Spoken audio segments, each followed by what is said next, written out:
अगर आप New Zealand study visa करना चाहते हो, हर स्टूडेंट को किन किन बातों का ध्यान रखना तब अपनी एप्लीकेशन में स्टार्ट करना है, ये पूरी डिटेल में बात करेंगे। नमस्कार, मैं Rajesh Bansal, hike visa consultant से।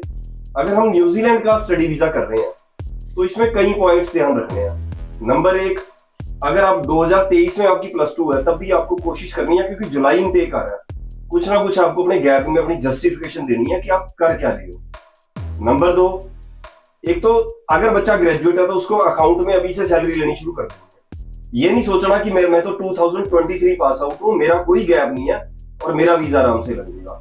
आपके लगातार अकाउंट में सैलरी आनी चाहिए, क्योंकि अभी आपके हाथ में वीजा नहीं है। तो इस करके हमने क्या करना है कि ग्रेजुएट स्टूडेंट को तो अकाउंट के अंदर सैलरी लेनी शुरू कर देनी है। अब आ गई आपके पेरेंट्स की इनकम की बात। अगर आपके अकाउंट के अंदर पेरेंट्स के मदर फादर, अगर उनके अकाउंट उनकी इनकम 10 लाख से कम नजर आ रही है तो न्यूजीलैंड के लिए कोशिश करने की जरूरत नहीं है, आपका वीजा नहीं आएगा। अगर आपने सिर्फ और सिर्फ ITR भरी हुई है मम्मी पापा मदर फादर ने, तब भी फिर सही नहीं है। आपके अकाउंट के अंदर वो इनकम जनरेट होती नजर आनी चाहिए।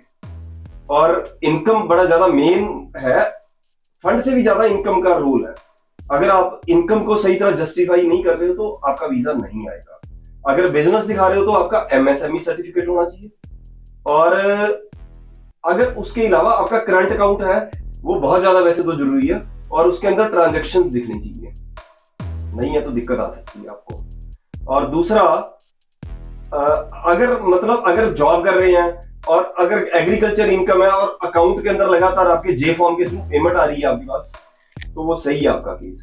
और आपका रेंट अगर आ रहा है तो वो अकाउंट के अंदर आना चाहिए लगातार। एप्लीकेशन को आप लेट कर सकते हो, पर सही एप्लीकेशन नहीं लगाओगे तो वीजा आपका रिफ्यूज हो सकता है। हर स्टेप को आपने बड़ा क्लियर करके ही एप्लीकेशन करनी है, कहीं भी शॉर्टकट नहीं करना। और 99% कोशिश ये करनी है कोई पब्लिक यूनिवर्सिटी या कॉलेज पे अप्लाई करने की कोशिश करनी है। चाहे उसमें फीस हमारी $5-4 ज्यादा होती है, पर फर्क क्या पड़ता है कि एक अच्छे कॉलेज के अंदर आप जाते हो, उसमें वीजा सक्सेस रेट बेटर होता है, वीजा ऑफिसर पे अच्छा इंपैक्ट पड़ता है कि बच्चा जो है उसने चूज किया, अच्छे कॉलेज को सिलेक्ट किया और सारा क्वालिटी देख के काम बच्चा कर रहा है। तो अगर आपकी एप्लीकेशन में अगर पॉइंट कहीं पे वीक नहीं है, तब भी वीजा ऑफिसर वीजा देगा।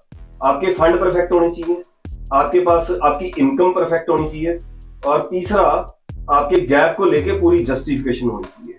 99% इंटरव्यू नहीं आएगा अगर आपकी एप्लीकेशन 100% परफेक्ट है। अगर एप्लीकेशन में कमी होगी तो हाई वीजा एप्लीकेशन ही नहीं करता। हमारे पास कुछ एप्लीकेशन आती हैं, एडमिशन भी डाल दी, पर जब उसके फाइनेंशियल के पेपर देख रहे हैं तो हमने, अगर हाइक वीजा को ये लगता है कि इसका वीजा बच्चे का नहीं आएगा, ये एप्लीकेशन वापस कर देते हैं।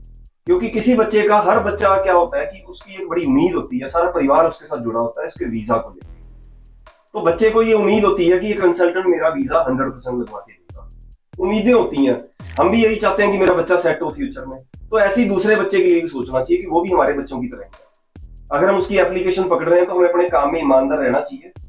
कोई फंड के नाम पे पैसे नहीं देने किसी कंसल्टेंट को, आपको कोई गैप के नाम पे पैसे देने की जरूरत नहीं है। एप्लीकेशन को परफेक्ट तरीके से लगाना है, 100% आपको वीजा मिलेगा। अगर कोई डाउट हो रहा है तो नीचे लिखे नंबर पे कॉल कर लो या हाइक वीजा पे आके मिल लो। आपको इंफॉर्मेशन जो मिलेगी बड़ी परफेक्ट मिलेगी। एप्लीकेशन की एलिजिबिलिटी बनती नहीं तो पकड़ेंगे ही नहीं आपका केस। नमस्कार।